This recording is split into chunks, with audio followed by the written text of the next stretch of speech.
আমরা Argentina support করি ভাইয়া। আজকে জার্মানি 7 গোল দিয়েছে। তুমি মেসি ভক্ত? থাকবে না মেসি গায়ে পড়বে। খেলা বুঝো গত 20 বছর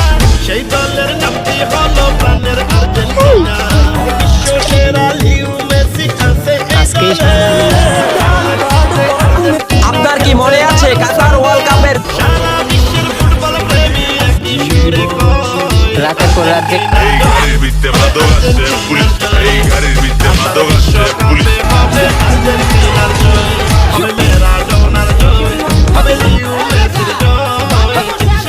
আমরা আর্জেন্টিনা দিস না তোরা চাপ। মানে ওয়ার্ল্ড কাপ আসতেছে তো তুমি কি খেলা কি মেসি ফেলবে মনে কি 2026 বিশ্বকাপের ট্রফি কার হাতে উঠবে? 2026 বিশ্বকাপের ট্রফি কার হাতে উঠবে?